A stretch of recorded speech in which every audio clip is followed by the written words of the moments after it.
የሰው ቁጥርስ ኦሮሞ አንደኛ ነው በኢትዮጵያ ይባላል። ማን የቆጠረው? በምን ዳታ ነው ኦሮሞ አንደኛ? አማራ ሁለት ስለተቀበለ ነው ምናምን። ሌላው ሱማ እንትን ሲዳማ ይሄን ያህል ነው ይለዋል ምናምን። ይሄን ማን ነው ይሄን ነው ይሄን የሚለው?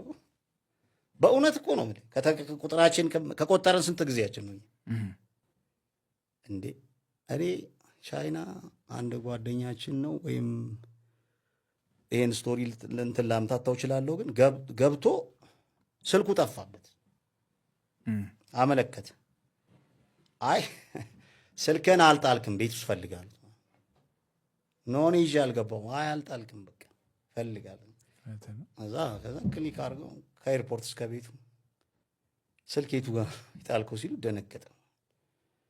ቤት ውስጥ ከሆነ እንትን ጋር ተጠቅልሎ ወጥቷል። በቃ ስልኩ ይዞት ገብቷል። በቃ አንድ የሆነ ኢትዮጵያ የሆነ ምናምን ሊማር ሄደ ልጅ ማለት ነው። ይሄንን ልታገናኘው ትችላለህ። ሰርቪለንስ ፕራይቬሲ ምናምን አገባ ተወሱ። ሁሉም ያን ስለሚያደርግ ምኑን ልነግርህ ነው? የአንድን ሰው አንድ ሰው ስንት ነው? ብዙ ነው አይደል? እኛ የህዝብ ቁጥር ኢትዮጵያ ውስጥ በጦርነት የሞተ ሰው ተብሎ ልቤን ከሚሰብሩኝ ነገሮች ከ80 ሺህ እስከ 200 ሺህ ይባላል።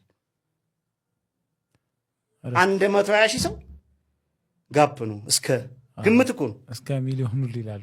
120 ሺህ ሰው ለግምት ተዋለህ። ከ5 እስከ 6 እንኳን አትልም። አንድ ሰው ብሳሳት ነው አትልም። 120 ሺህ ሰው ትሳሳታለህ። ምን ይነግርሃል ማለት ነው?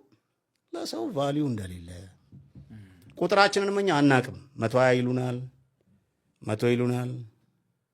ብድግልና የሆነ አክቲቪስት ይነሳና ምናምን 60 ሚሊዮን እያለ ነው የሚሄደው እና ቁጥራችንን ማናቅ ሰዎች ነው ያለ ልፈልግ